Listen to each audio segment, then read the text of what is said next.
আজ আমি আবারও নতুন একটি রেসিপি নিয়ে হাজির হলাম। খুব ঝটপট সহজে হয়ে যাবে এমন একটি রেসিপি, ডাল বেগুন। চলুন দেখে নেওয়া যাক আজকের রেসিপিটা। এখানে আমি কিছুটা মুসুর ডাল নিয়েছি, ধুয়ে পরিষ্কার করে নিয়েছি। এবার আমি কড়াইতে দিয়ে দিলাম। তার ভিতরে আমি পেঁয়াজ কুচি দিয়ে দিলাম, 4-5টা পেঁয়াজ কুচি দিয়েছি, স্বাদ অনুযায়ী লবণ দিয়েছি আর হলুদ দিয়েছি, কাঁচা লঙ্কা কুচি আর দিলাম সর্ষের তেল দিয়ে আমি এবার হাত দিয়ে ভালো করে চটকে চটকে মেখে নেব। এটা অন্তত 5 মিনিট তো মাখতেই হবে, একদম পেঁয়াজ লঙ্কা নরম হয়ে যাবে ততক্ষণ মাখতে হবে।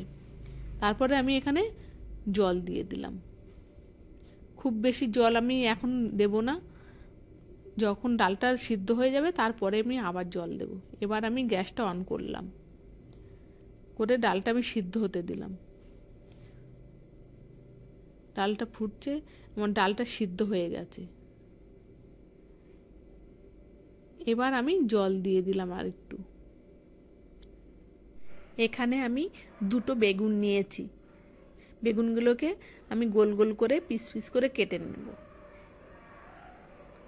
এবার আমি এই বেগুনের ভিতরে লবণ আর হলুদ দিয়ে ভালো করে মেখে নেব। আপনারা যেদিন ডাল রান্না করবেন মনে করবেন সেদিন শুধু ডাল না রান্না করে এই ডাল বেগুনের রেসিপিটা একবার ট্রাই করে দেখতে পারেন।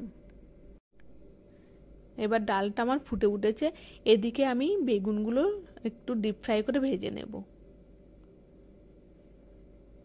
ভেজে এবার তুলে নিচ্ছি। এখানে আমি শুকনো লঙ্কা আর 5 ফোড়ন দিলাম।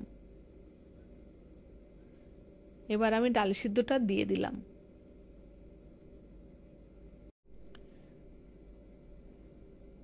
এবার ডালটাকে আমি একটু ভালো করে ফুটতে দেব।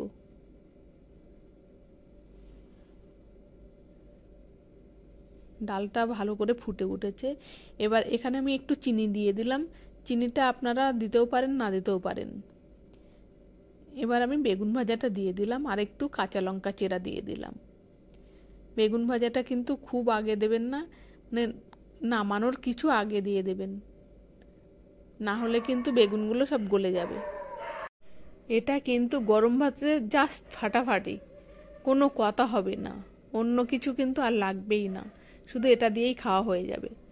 রেসিপিটা ভালো লাগলে লাইক, শেয়ার আর কমেন্ট করবেন, আর অবশ্যই একবার বাড়িতে ট্রাই করবেন।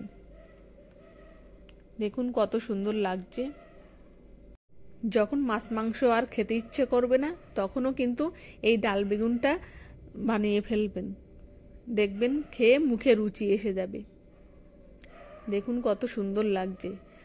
সবাই ভালো থাকবেন, সুস্থ থাকবেন, দেখা হবে পরের